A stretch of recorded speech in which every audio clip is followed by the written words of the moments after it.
Today we get the pleasure of meeting Matt Hinkley. Matt is the owner of Kansas City Strength and Conditioning, or also known as KCSC here in Kansas City. Matt, welcome. How you doing today, bud? I'm doing great. It's good to be here. So good.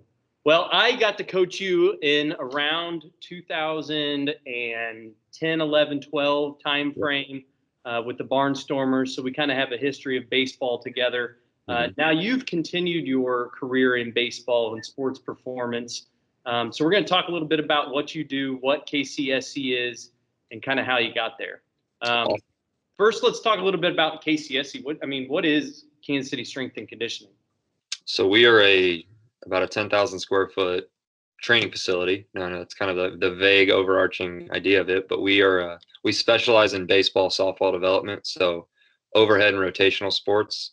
I like to think that we're like the shoulder and elbow nerds of the strength and conditioning world in Kansas City. So we serve baseball and softball athletes, which with the population at Turner High School, I don't know if you guys have like a huge crop of baseball, softball players, but as far as injuries go, it's a lot of shoulders and elbows and real naggy stuff. Versus like if you're dealing with football athletes, you got to deal with concussion protocol a lot more, ACLs, major stuff like that. So we're dealing with smaller joints, really fast movements, and people that do very, very one side bias to their body exercises and movements. So where a left-handed pitcher might push off of his left hip a million times in his career, he might not know how to use his right leg at all. So that's where our training gets a little bit unique. So yeah, absolutely. And I think you've had a couple of our baseball players a couple of years in the past. Nolan Williams and EJ Freeman, I believe, were a couple of guys that I've worked with throughout the years. And yeah, we've got a pitching instructor that runs a cage for us, and then about 75% of our business and our square footage is an actual weight room. So turf and a track and squat racks, dumbbells, the whole 9 yards. So right, absolutely. So like I mentioned, you played baseball here in Kansas City in high school, and I got the pleasure of coaching you in summer ball for the Barnstormers. You wanted to continue your baseball career and continue your education in some form. Where did you end up going to after high school? So I got an opportunity to play at Hutchinson Community College out in the middle of nowhere in Kansas. So I ended up going down there, and I had a really good experience. The coach that recruited me down there, however, he got a new job in the middle of our winter break.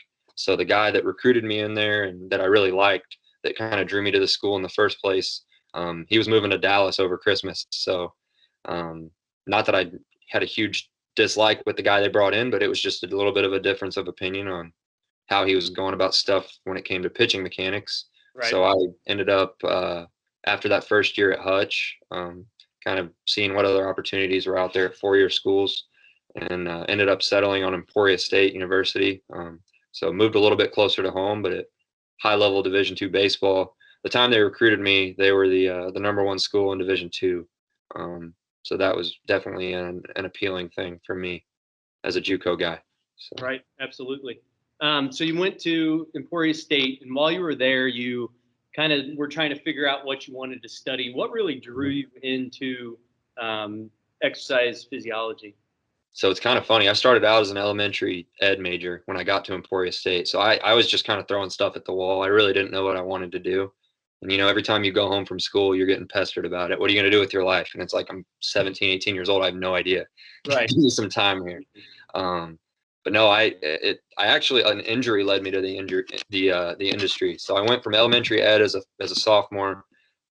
Going into my junior year, I thought I wanted to make more money. When I started looking at what teachers were bringing in, I was like, I'm going to go get a business degree, because I don't know. I guess if I get a business degree, I'll be filthy rich, right? Right. So coming out of that playing season, my junior year, I had some elbow issues. I don't know if it was just an accumulation of throwing a lot, or maybe not doing the best thing for my body in the weight room, or a combination of all of it. But my wheels started spinning about, like, am I doing this the right way?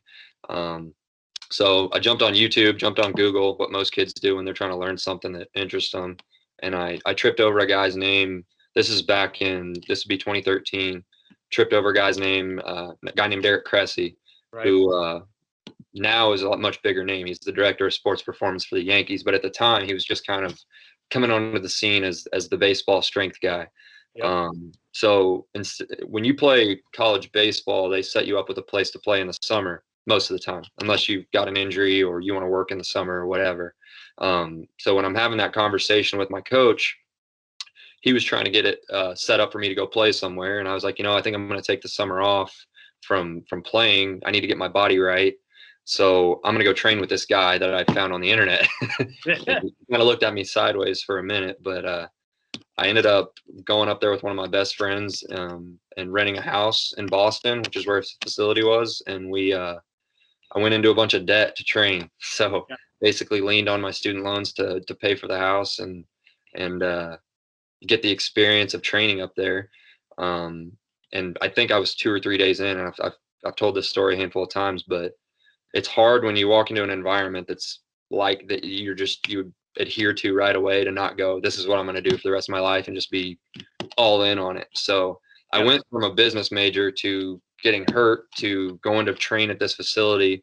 And I walked in and I was rubbing elbows with, former major leaguers. You got Kevin Youkilis and Tim Collins working out there. And me as a short left-handed guy that wanted to continue to play baseball as long as possible, I was like, this is the opportunity. So after training there, I played my senior year healthy. And before my senior year began, they actually opened a facility in Florida, in Jupiter, Florida. And over my winter break, my senior year, so right before my senior baseball season, I went down and trained at their new facility. So at this point, I had switched my major to exercise science, and I knew that I wanted to do an internship there. So I was like, you know what? I keep looking at the interns that get positions there in the past, and most of those kids had master's degrees. And I was like, how do I separate myself? And I was, well, I'll train in front of these guys as much as possible, and at least they'll know I'll work hard and that I'm interested, right? Yeah. And I just kind of showed interest in the internship when I was down there training as an athlete. I'm like, hey, do you guys have interest in me, working here as an intern? I'd love to learn what you guys do. And Kansas City doesn't have anything like this, and I'd love to bring it home one day. And they're like, absolutely. So went through the internship application process and graduated with a health and human performance degree. It was called health promotion at the time, but the year after I graduated, they actually changed the title of the degree. So went down and wrapped up my college education with the internship. My degree required me to do one, and loved it. I was down in Jupiter, Florida, and I got thrown into the fire. I didn't know a whole lot because I was scrambling, right? I switched my major at the last minute and had to get my anatomy and my actual applied coaching classes in all at the same time. So it was just really intense. And you add playing baseball to that, and it's a whole different can of worms. So yeah, absolutely. That's kind of the next thing I was going to ask. Going from elementary ed to business, you kind of covered some of the general, the English and the math and the kind of stuff, but jumping in for your electives and the required courses that you need for that exercise phys, what do those classes look like as a load for an athlete as well as just a general student per semester? So as far as credit hours is concerned, it's I think the majority of the time when I was in school, I was pretty consistent spring and fall. Some guys will like front load their fall if they're a spring athlete, and they'll take 18 to 20 credit hours and just beef their load up whenever they're not doing their competitive sport. And then you've got sports where they play in both semesters, like basketball, where those kids just have to kind of wear it. But I was pretty even. I take like 16 to 17 credit hours a semester, which isn't really too much to manage. I mean, I carried a job all 4 years when I was in school as well. Yeah. I was a trainer and a referee, and I waited tables, whatever I needed to do to kind of lighten the load and not completely go all in on the student loan thing. But no, it's fairly manageable, especially I think personally for me, college was easier than high school. I think high school, you're exposed to a ton as far as knowledge and things that you need to learn to create a basis. But I wanted to really go all in on one thing, and college gives you an opportunity to do that after you get your gen eds out of the way. Yeah. So like my last 2 years, year and a half of school, I loved what I was learning. So it became a lot easier to study, because I think if I'm being completely transparent about what I took away from college, I would lean more on like the the anatomy and physiology stuff, like Mhm. memorizing anatomy, there's no way to avoid it. If you want to excel in the sports performance world or the physical therapy realm, or you want to go on and get a PhD one day in this field, like you can't hide from the anatomy and the physiology, and those are some of the most difficult courses for a lot of people, especially if you struggle with memorization. But no, I absolutely had a great experience at Emporia State. I've got an intern starting today that is coming from the same program, and Okay. I still speak with the head of the department, several times a month Yeah. about what's going on at the school, and if they ever need anything, I help out with them as well. So. Right. So let's talk a little bit about some of your certifications. You are NSCA-CSCS certified Mhm. strength and conditioning specialist, as well as the FMS Yeah. certified testing. How do you use those in your daily routine? Yeah. So to be honest, I used the FMS cert a lot early on. Yeah.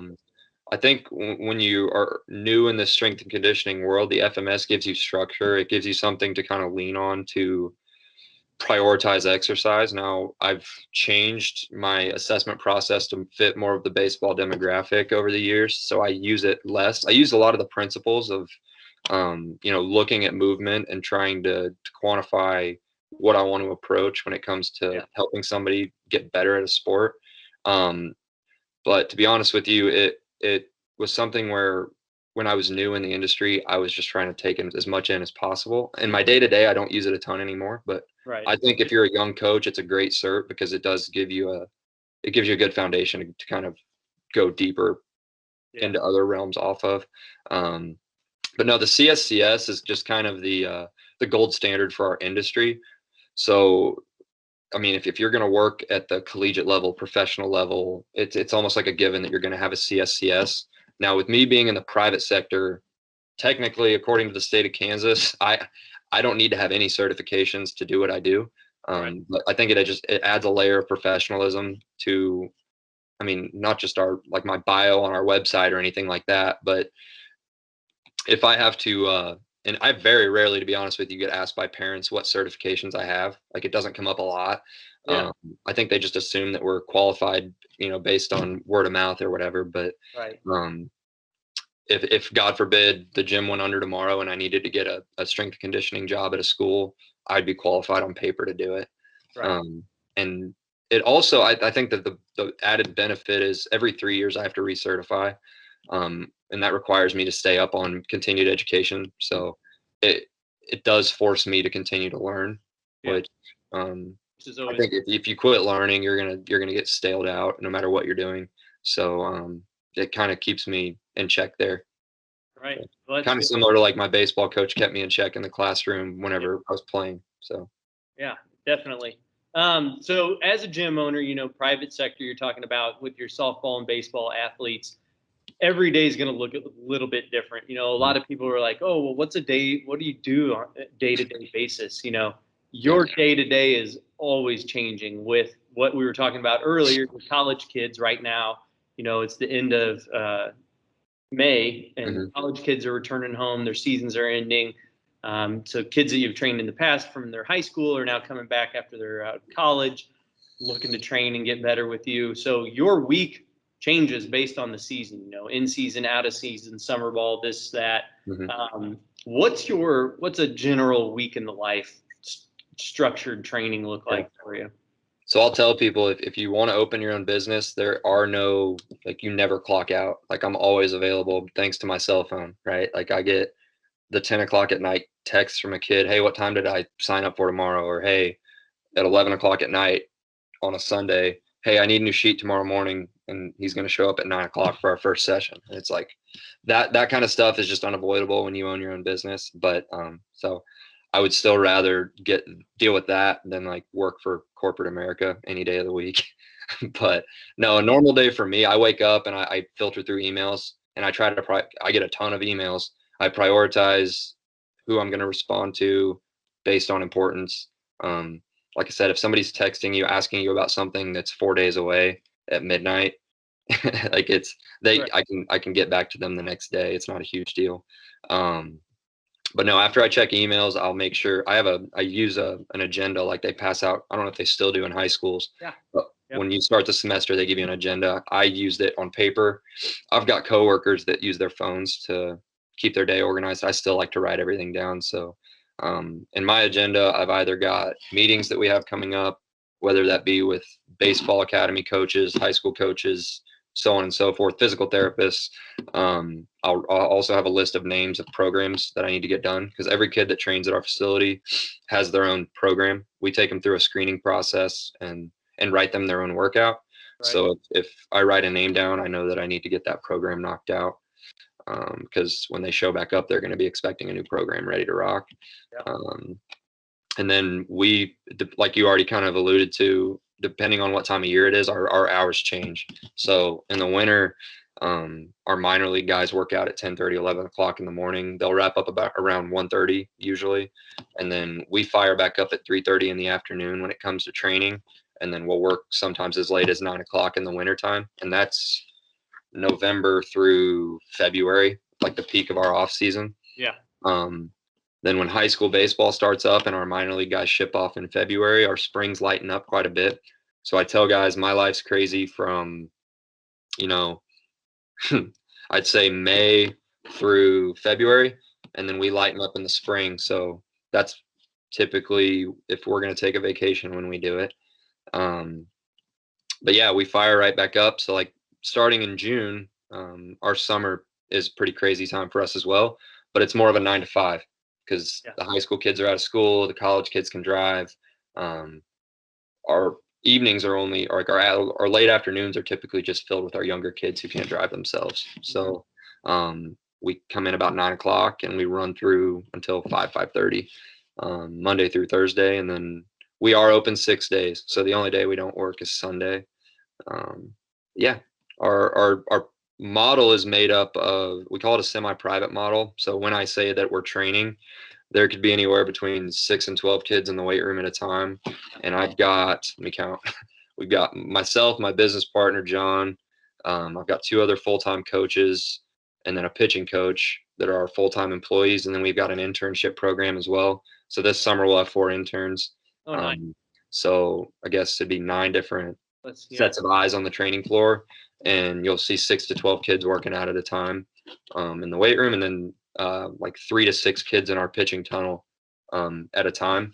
And I call it playing zone as a coach, but we all kind of float the weight room and make sure kids are adhering to the sheets that we type up for them and that they're doing everything the right way. And if kids are new, they get a one-on-one, but once kids are 3-4 weeks into our business model, they kind of know what they're doing, and we're there to make sure that they're doing everything the right way.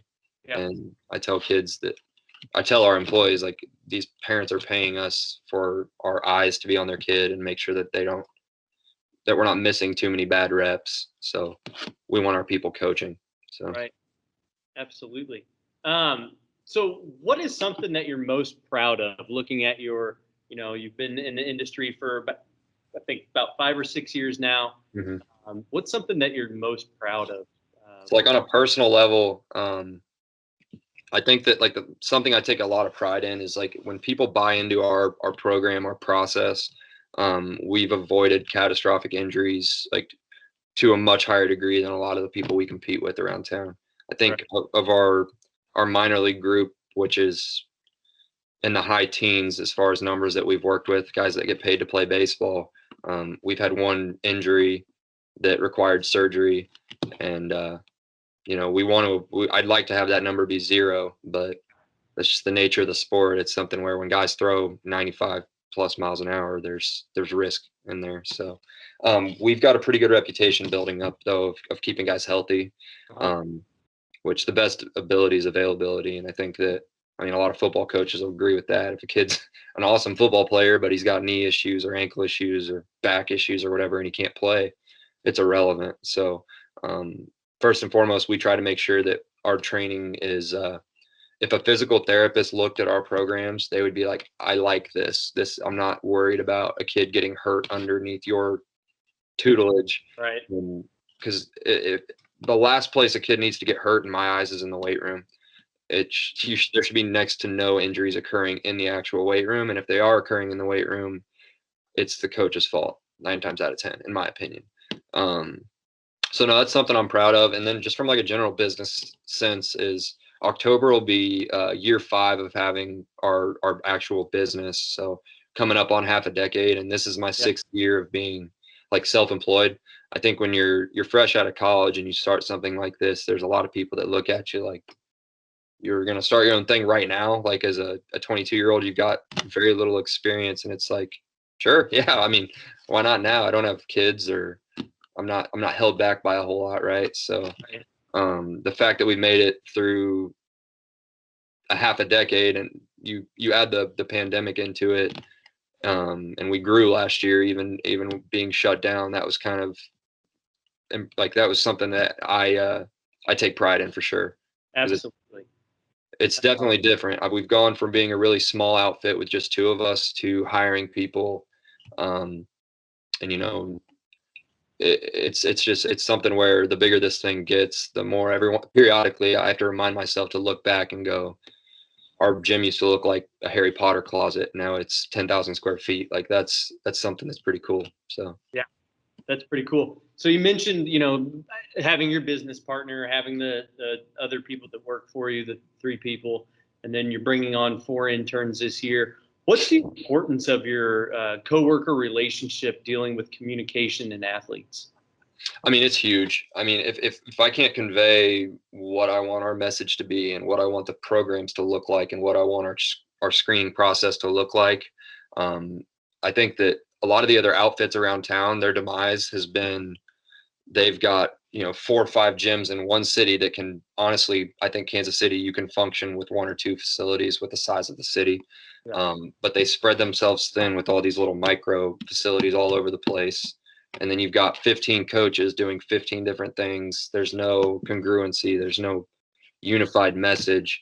And I absolutely do not want that to be our reputation. I want it to be, if I'm gone for a month, I want the business to be able to run itself. Yeah.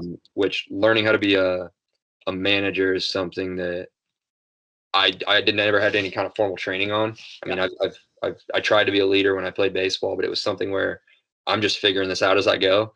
And we've learned by failing, right? Like I've hired people that I was always, instead of going, why aren't they writing a good program? It's because I didn't teach them how to write a good program. I would just be like, oh, this dude sucks or whatever, Right. So taking a little bit more, if one of our employees isn't doing something up to par, it's because of me and my business partner, right? Like we're not doing our job on the top end. And that exudes out the bottom. So no, I think there's huge importance there. We wouldn't run without it. Absolutely. So a lot of people joke or talk about, like myself being a PE teacher and a swim coach. One of the benefits of my job is being able to swim and teach kids how to swim. Like we have a pool right behind us. What's some of the benefits? I mean, owning a gym, I'm sure you get to be able to have free reign of your equipment and stuff like that as a gym owner. Yeah. I mean, the other types of benefits like that. No gym membership fee is kind of sweet. Yeah, I mean, there's huge benefit to that.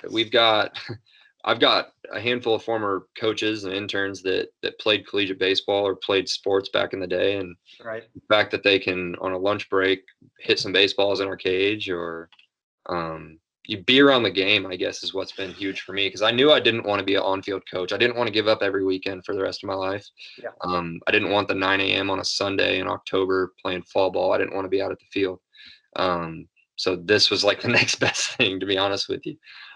So we're close enough to the game and I think that every person that I've hired, they like to compete. They like to be around sports. They like to talk about sports. They do not want to wear dress clothes every day and go sit down and have some guy yell at them and try to climb the corporate ladder. Like that's not their MO. It's not my MO. And the fact that we keep it fun, we keep it light, but we're all competitive people. It's just a fun work environment. And I mean, we lift together, we jack around, and I mean, my business partner's almost 40 and he'll get in the cage and he'll swing the bat and he'll try to get on the radar gun and see if he's still got it. And I think John's he's a barnstormer guy too, so you guys have probably crossed paths a time or two. We're probably right around the same age. That's Yep. funny, yeah. But I've jumped in the cage this spring in our baseball cages and took a few hacks, and it was a little ugly, but that's all right. What's something that you regret not doing professionally so far? I mean, you talked a little bit about being able to jump in with Eric CRESSEY and train in front of him and their group, and working your way into an internship versus other kids with master's degrees. So you've done some things that have been pretty risky and paid off. Has there been anything that you have regretted not doing yet? Yeah, and I mean, I think that it just comes with, you don't know what you don't know, right? Like, so when it comes to like negotiating lease contracts and how to not get screwed when you're a young kid and somebody's giving you hey, we're going to do XYZ as far as a commission split, or we're going to navigating like the big boy business stuff that I just was not prepared for at all. Like I said, I was a guy that liked to play baseball. I had like an entrepreneurial spirit, but I didn't know, how do I design a partnership contract? How do like just stuff that you cross as you go. And to be honest with you, there's a handful of like, even like the small business development center up at Johnson County Community College, there's a lot of free resources out there. We just had our pitching coach to go do a social media class that was a free course that they taught through that program. There's a lot of opportunities out there to develop more on the business side that I just didn't take advantage of. I just kind of, I learned by doing, and I think I could have avoided some hiccups and some, I could have put myself in a little bit of a better position financially early on had I known what I know now. And now when we negotiate leases, or we think about expanding, we're asking different questions now. So before you walk in and you see a big space, you're like, yep, I want it. I see my gym here. That's it. Now I'm like, if it's 4,000 square foot less, but we can take home this and we can still provide a good product, that's more where I'm going now. So bigger is not always better. Brand new is not always better. Just being more patient when it comes to some of that stuff on a business side. So yeah, that's pretty cool. So thinking about your career and your business and your development, what are some of your future career goals, maybe 5-10 years down the road? So like personally, I want to be present when I have kids. I just got married here in April, and when my kids are playing baseball and they got a game at 4:00 and I can't be at the gym, I want to be able to rest my head on the fact that the gym is going to be just fine if myself and my business partner are not there. Right. I was reading, I think Rich Dad Poor Dad. It's a book, it's like a finance book. And he talks about like good businesses can run without the owner being there. So, and the conversations I had with Eric early on, he was like, man, my one regret is putting my name on my business. Cause when I'm not there, and people see CRESSEY Sports Performance, they think they're getting, even if they're not, right? Like the other coaches, they're incredible. That some of them, they're some of the best coaches in the country, right? But somebody sees that name and you get a dad from the Midwest going, I want Eric to do my assessment. It's like, that's a hiccup, right? Versus like when we chose our name, it was like, we're selling a process, we're selling there's an order of operations here. I'm not any better than the guys that I have underneath me as coaches. We hired them because they're qualified, and we've trained them to do everything in a very similar manner. So long-term goal for me is to be able to have the gym fire on all cylinders. If I'm gone, let's say I'm gone for a year, I come back, it's like I wasn't even gone. So that's the goal. That's a good goal to have. Touched on it a little bit, a book that you would recommend somebody that is interested. You just mentioned Rich Dad Poor Dad. Maybe a sports performance book, something that CRESSEY taught, the book that he showed you, articles, something specific, but something that you would recommend to a high school or maybe somebody that's in college to check out if they're interested in doing something like this. Yeah, so I mean, you can't go. I think I had an anatomy coloring book became like my best friend in college, and it's funny because like my mom had like her college books, she still had them for some reason when I went off to school, and I was pilfering through them, and I found like an anatomy and physiology coloring book. I think I still have them up here. Yep, there it is. So it's sitting up here on my desk. Yeah. This is probably from the 80s, but they still sell anatomy and physiology coloring books. I think if somebody's going to go that route, owning one like that, it would help me. I mean, you see the name, you write it, and then you color it. Sounds ridiculous, but that was a huge help for me.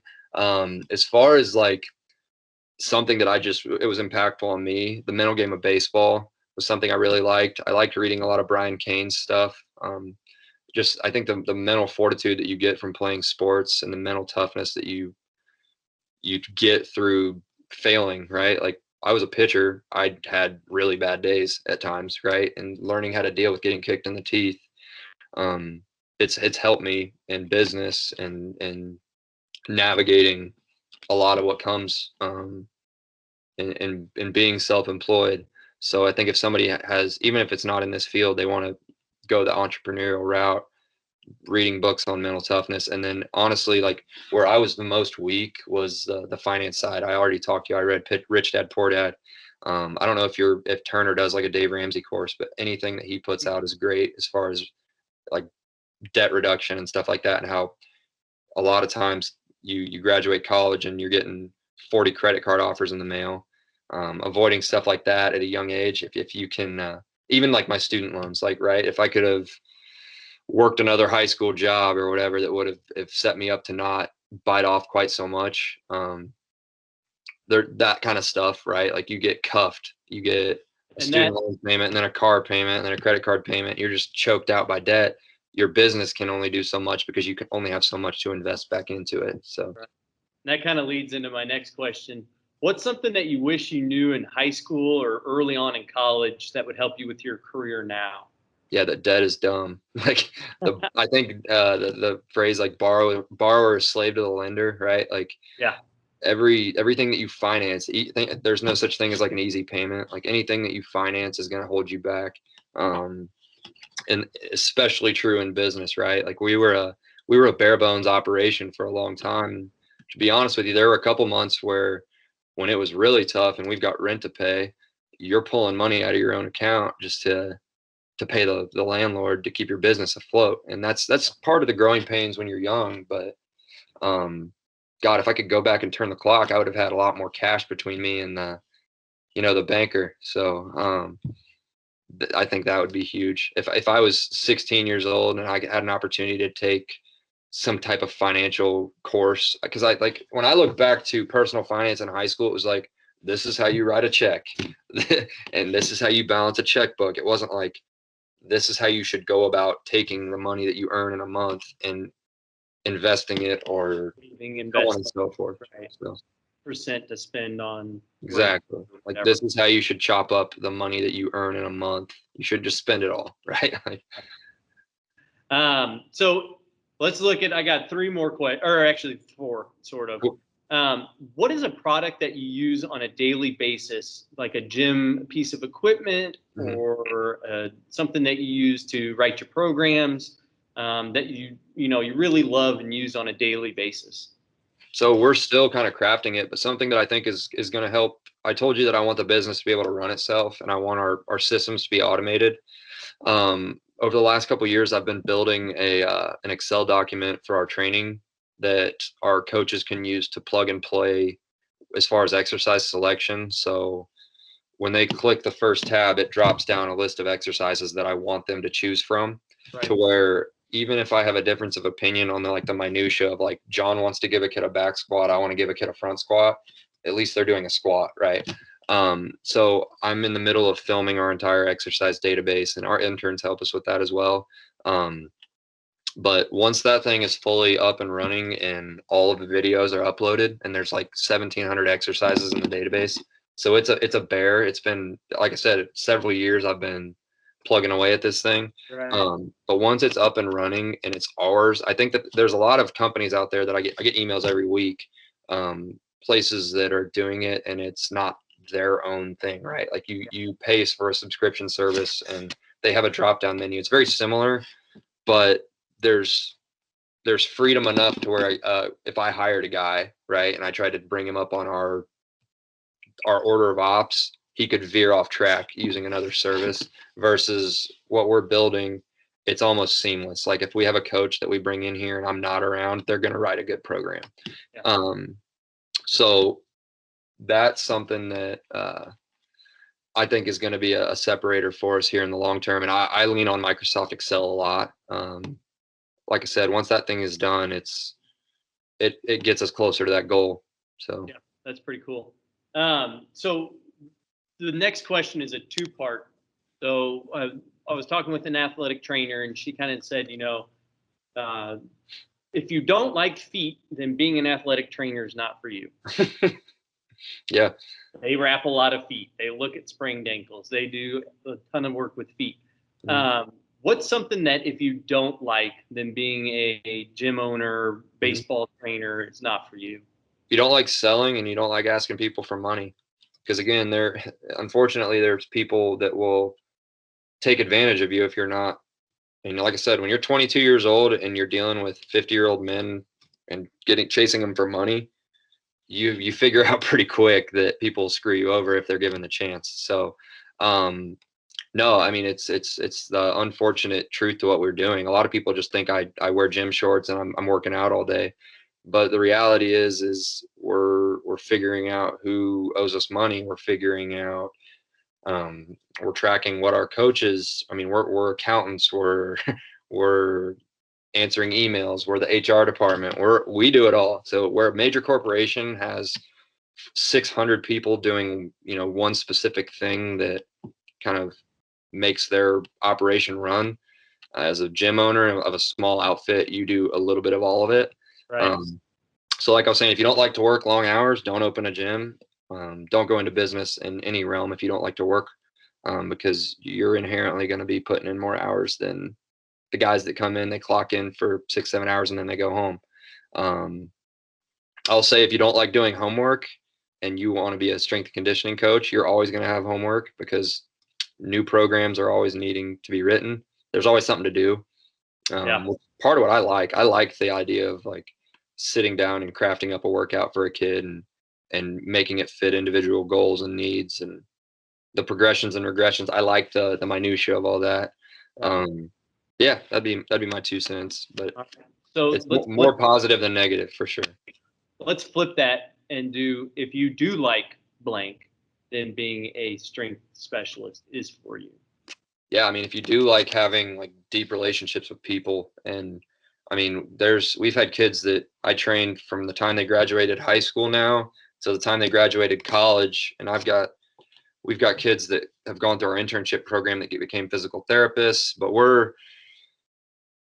I met one of my best friends through the gym, so it's one of those things where the lighthearted atmosphere, it's almost like I never left a sports team to a degree. If you like that environment, you can't beat the strength and conditioning industry. And if you like watching people progress, it's very similar to teaching, I think, where kids come in incapable of something, you show them the light, and then all of a sudden, they're moving on to bigger and better things. It's very similar to here. That's cool. Even when kids don't necessarily need our tutelage from a like program design standpoint, because we've got kids here that have been here for coming up on 6 years now that I've worked with that they can write a pretty good program just because I've pretty much given them everything under the sun that they're capable of doing and that I think will benefit them. But they come back because they like our culture. They like being here. It's like the locker room atmosphere basically. So yeah, that's definitely cool. Last thing is, if you had a mantra or quote that you kind of live your life by. Ooh, you give. So that's always been something that's been important to me. I've even got a tattoo of it. So I personally feel like if you put in the work, you're gonna reap the reward. I'm not a guy that sits around and expects a handout. I'm gonna figure out a way to get whatever it is I need to get done. That's how I process it. So, and one of the ones that I just realized I didn't have written down is somebody that it could be in the industry or it could be somebody else outside of the baseball or strength and conditioning industry, but somebody that you really look up to as a person and something that they've kind of helped you realize along the way of going from a high school, college pitcher to a business owner now. Mm-hmm. Well, my dad, he grew up in Miami, Florida, and he struggled a lot when he was a kid. Like had to basically take care of his mom and work and go to school. Didn't finish college and is basically taking care of me and my 3 siblings. And it's been inspirational to me because he's killing it now. I mean, he's doing really well. He's in sales. But my dad is somebody that was not dealt a good hand. I mean, if I complain about something, he's gone through something 100 times worse. I promise you. So just the fact that like he came from a background of struggling through stuff and is thriving now, that gives me perspective when I want to complain about really dumb stuff that I deal with on a day-to-day basis. So yeah, that's awesome. I really like that. Well, once again, Matt, thanks for coming on. Really appreciate you spending 45 minutes with us talking baseball and strength and conditioning and sharing your expertise on how you got to where you are. Hopefully next time we do this, I'm over in the gym with you learning about what you're doing with your kids and how you're writing your programs and what your gym looks like. Really looking forward to that, and hopefully we get to see each other soon. Heck yeah, man. Well, good luck. Enjoy your summer, and like I said, I hope I see you guys in class next year. So absolutely.